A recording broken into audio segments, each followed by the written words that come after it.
Hello welcome to my channel. ఈరోజు video recipe special వచ్చేసి mutton pulao. చాలా ఈజీగా సింపుల్గా చాలా ఫాస్ట్గా అయిపోయేలాగా చెప్తాను చూడండి. ఇది మటన్ పలావ్ చిన్నపిల్లలు కూడా చాలా ఇష్టంగా తింటారు. ఒక 1/2 kg మటన్ తీసుకుని 2 times వాష్ చేసి పక్కన పెట్టుకోవాలి. ఒక ప్రెషర్ కుక్కర్ తీసుకుని 1/2 kg మటన్ వేసుకొని 1 tablespoon జింజర్ గార్లిక్ పేస్ట్ వేసి 1 glass వాటర్ వేసుకుని ఒక 5 విజిల్స్ వచ్చే వరకు కుక్ చేసుకోవాలి. ఇలా ముందుగానే మనం మటన్ కుక్ చేసుకోవడం వల్ల పీసెస్ అనేది చాలా సాఫ్ట్గా ఉంటుంది. చిన్నపిల్లలు కూడా చాలా మెత్తగా ఉందని తినేస్తారు. పీసెస్ సపరేట్ చేసి వాటర్ సపరేట్ చేసుకోవాలి. హోల్ బిర్యానీ స్పైసెస్, పచ్చిమిర్చి, ఆనియన్, టమాటో కట్ చేసి పక్కన పెట్టుకోవాలి. ఒక పెద్ద స్పేషియస్ కడాయి పెట్టుకుని ఒక 3 spoons ఆయిల్ వేసుకోవాలి. ఒక 2 spoons గీ వేసుకోవాలి. ఇలా బిర్యానీస్లో కానీ పలావ్లో కానీ గీ వేసుకోవడం వల్ల టేస్ట్ అనేది చాలా ఇంక్రీజ్ అవుతుంది. ఒక 10 to 15 కాజు వేసుకుని గోల్డెన్ కలర్ వచ్చేదాకా ఫ్రై చేసుకోవాలి. ఇప్పుడు కట్ చేసి పెట్టుకున్న గ్రీన్ చిల్లీస్ కూడా వేసుకుని చిటపట్లాడేదాకా మంచిగా ఫ్రై చేసుకోవాలి. ఇవి రెండు బాగా ఫ్రై అయ్యాక హోల్ బిర్యానీ స్పైసెస్ కూడా వేసుకుని లైట్గా రోస్ట్ చేసుకోవాలి. వాటి నుంచి ఫ్లేవర్ అంతా వచ్చేదాకా ఫ్రై చేయాలి. నేను స్పైసెస్ కొంచెం ఎక్కువ వేసుకున్నాను. మీరు మీ స్పైసెస్కి తగ్గట్టుగా వేసుకోవచ్చు. ఇప్పుడు కట్ చేసి పెట్టుకున్న ఆనియన్, టమాటో కూడా వేసి మూత పెట్టేసి ట్రాన్స్పరెంట్ కలర్ వచ్చేదాకా ఫ్రై చేసుకోవాలి.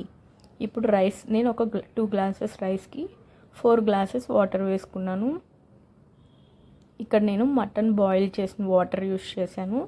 మీరు కూడా ఇదే యూస్ చేయండి, చాలా టేస్టీగా ఉంటుంది ఈ వాటర్ యూస్ చేయడం వల్ల. ఒక 5 minutes తర్వాత మూత ఓపెన్ చేసి చూస్తే ఆనియన్స్, టమాటోస్ అనేది మంచిగా మగ్గిపోయింది. అంతా బాగా ఫ్రై అయ్యాక 1 tablespoon జింజర్ గార్లిక్ పేస్ట్ వేసుకోవాలి. జింజర్ గార్లిక్ పేస్ట్ వేసుకుని పచ్చివాసన పోయేదాకా మంచిగా ఫ్రై చేసుకోవాలి. ఇదంతా బాగా మిక్స్ అయ్యి ఫ్రై చేశాక మనం ఇందాక బాయిల్ చేసి పెట్టుకున్న మటన్ పీసెస్ వేసుకుని మటన్ని ఒకసారి బాగా మిక్స్ చేయాలి. ఈ ఫ్లేవర్ మొత్తం మటన్ పీసెస్కి పట్టి ఒకసారి మిక్స్ చేసి ఒక 5 minutes పాటు మూత పెట్టేసి ఫ్రై చేసుకోవాలి. ఇప్పుడు 1 tablespoon garam masala, 1 tablespoon salt, 1 tablespoon biryani spices. ఈ స్పైసెస్ అన్నీ నేను ఇంట్లో గ్రైండ్ చేసి పెట్టుకున్నాను. మీకు కానీ కావాలితే చెప్పండి, వీడియో చేసి చూపిస్తాను. అలానే 3 spoons కర్డ్ వేయడం వల్ల పీసెస్ అనేది చాలా సాఫ్ట్గా అవుతుంది. అలానే బిర్యానీ టేస్ట్ కూడా చాలా ఫ్లేవర్డ్గా ఉంటుంది. ఇలా కర్డ్ వేయడం చాలా ఇంపార్టెంట్ అండి. మూత పెట్టేసి ఒక 5 minutes ఫ్రై చేసిన తర్వాత చాప్ చేసి పెట్టుకున్న కొత్తిమీర, పుదీనా ఇవి ఇలా ఫ్రై అవుతున్నప్పుడు వేసుకోవడం వల్ల పీసెస్ అనేది చాలా ఫ్లేవర్ పడుతుంది. వాటర్లో వేయడం వల్ల వాటర్కి మాత్రమే ఫ్లేవర్ వస్తుంది. ఇలా ఫ్రై అవుతున్నప్పుడు అవి కూడా వేసి ఫ్రై చేయడం వల్ల పీసెస్ కూడా చాలా బాగా ఫ్రై అవుతుంది. మూత పెట్టేసి ఒక 5 minutes మగ్గిన తర్వాత మనం ఇందాక పక్కన పెట్టుకున్న వాటర్ అలానే రైస్ కూడా వేసి ఒకసారి అంతా బాగా మిక్స్ చేసుకోవాలి. ఈ టైంలో ఒకసారి టేస్ట్ చేసి సాల్ట్ కానీ సరిపోతే అడ్జస్ట్ చేసుకోవాలి. ఇప్పుడు మూత పెట్టేసి ఒక 2 minutes లో ఫ్లేమ్లో పెట్టి కుక్ చేద్దాం. 2 minutes తర్వాత ఓపెన్ చేసి చూసి చికెన్ మసాలా పౌడర్ బయట అమ్ముతారు కదండి, అది 1.5 tablespoon వేసుకుని ఒకసారి బాగా మిక్స్ చేసుకోవాలి.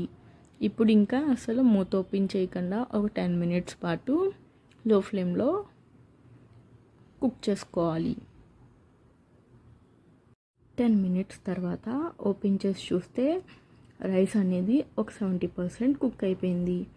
వాటర్ అనేది లేదు కానీ కింద కొంచెం చెమ్మ అనేది ఉంది. ఇప్పుడు మూత పెట్టేసి ఆవిరిపోకుండా పైన ఏమైనా బరువు పెట్టి ఒక 10 to 12 minutes లో ఫ్లేమ్లో కుక్ చేసుకోవాలి. రైస్ అనేది పర్ఫెక్ట్గా కుక్ అయింది కానీ కొంచెం పదును అనేది ఉంది. ఇలాగ ఈ పదును కూడా లేకుండా పర్ఫెక్ట్గా కుక్ అవ్వాలి. అంటే మొత్తం అంతా ఒకసారి బాగా మిక్స్ చేసి మూత పెట్టేసి పైన ఏమైనా బరువు పెట్టేసి ఒక 10 minutes పాటు కుక్ చేసుకుని పక్కన పెట్టేసుకోవాలి. ఇంకా స్టవ్ ఆఫ్ చేసేయాలి. అప్పుడు రైస్ అనేది బాగా మగ్గిపోయి చూడండి ఎంత బాగా ఉందో, పువ్వులాగా రైస్ మెత్తగా కుక్ అయిపోతుంది. అంతే, చాలా సింపుల్గా మాడిపోకుండా చిమిడిపోకుండా ఎంతో టేస్టీ అయిన మటన్ పలావ్ రెడీ. వేడివేడిగా రైతాతో సర్వ్ చేసుకుంటే సూపర్ ఉంటుంది.